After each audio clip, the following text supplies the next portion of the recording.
ഈ പ്രതിഷേധ പരിപാടിയുടെ കാര്യങ്ങളെ സംബന്ധിച്ച് ഇവിടെ സൂചിപ്പിച്ചിട്ടുണ്ട്. കക്ഷിരാഷ്ട്രീയ ഭേദമന്യേ സമൂഹമെമ്പാടും ഒപ്പം നിൽക്കേണ്ട വിദ്യാർത്ഥിയായി നിതിൻ രാജ് മാറുകയാണ്.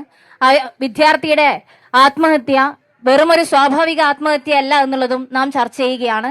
അധികാരികളുടെ എത്രയോ കാലങ്ങളായുള്ള വിവേചനത്തിന്റെ അധിക്ഷേപത്തിന്റെ ഭാഗമായ ഒരു വിദ്യാർത്ഥി ആത്മഹത്യ ചെയ്യുമ്പോൾ അതൊരു രക്തസാക്ഷിത്വമായിട്ടാണ് ഞങ്ങൾ കണക്കാക്കുന്നത്.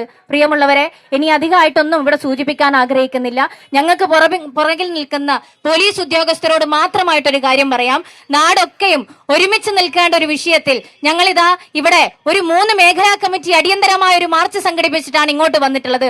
ഒറ്റ കാര്യം മാത്രമേ ഞങ്ങൾക്ക് ഓർമ്മപ്പെടുത്താനുള്ളൂ. ഈ മണ്ണിൽ ചെറുക്കുനിയുടെ ധർമ്മടത്തെ ഈ മണ്ണിനകത്ത് രാമൻ തെമ്മാടി ഒരു സ്ഥാപനം നടത്തുന്നുണ്ട് എന്നറിഞ്ഞ ഉടനെ 3 മേഖലാ കമ്മിറ്റി ചേർന്ന് ഇങ്ങനെ ഒരു മാർച്ച് സംഘടിപ്പിക്കാൻ ഞങ്ങൾ തയ്യാറായി. അവിടെ എവിടെയും ഞങ്ങൾ അക്രമത്തിന്റെ പാതയെടുക്കാൻ തീരുമാനിച്ചിരുന്നില്ല.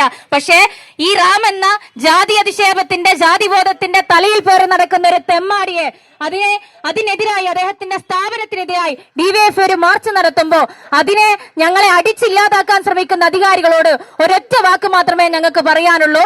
നിങ്ങളുടെ ലാത്തി ഞങ്ങളിതാ ജാതിബോധം പേർന്നൊരു തെമ്മാടിക്കെതിരെ മുദ്രാവാക്യം വിളിച്ചതിന്റെ പേരിൽ ഞങ്ങൾക്ക് നേരെ തിരിയുന്നുണ്ടെങ്കിൽ ആ ലാത്തി കൊണ്ട് നിങ്ങൾ ഇനി എത്ര ഞങ്ങളെ അടിച്ചാലും എത്ര അടിയേൽക്കേണ്ടി വന്നാലും ഈ മണ്ണിനകത്ത് ഇങ്ങനെയുള്ള ഒരു തെമ്മാടിയും പ്രവർത്തിക്കാൻ അനുവദിപ്പിക്കാത്ത തരത്തിലേക്ക് ഈ സ്ഥാപനം അടച്ചുപൂട്ടിയിട്ട് മാത്രമേ ഞങ്ങൾ ഈ മണ്ണിൽ നിന്നും പുറത്തേക്ക് പോകുള്ളൂ എന്ന് മാത്രം ഇവിടെ സൂചിപ്പിക്കുകയാണ്.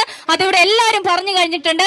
ഇനി അങ്ങോട്ടും ഇവിടെ പറഞ്ഞതുപോലെ എത്ര വലിയ അധികാരികൾ ജാതിബോധം കൊണ്ട് കേരളത്തിൽ ഈ ഇന്ത്യ രാജ്യത്ത് ഇങ്ങനെ സ്ഥാപനങ്ങൾ നടത്തി വിദ്യാർത്ഥികളെ പീഡിപ്പിക്കാൻ തയ്യാറാവുന്നുണ്ടെങ്കിൽ അതിനെതിരായി ഏറ്റവും ആദ്യത്തെ പ്രതിഷേധമായി ഡിവൈഎഫ്ഐ ഉണ്ടാകുമെന്ന് ഓർമ്മപ്പെടുത്തിക്കൊണ്ട് അവസാനിപ്പിക്കും.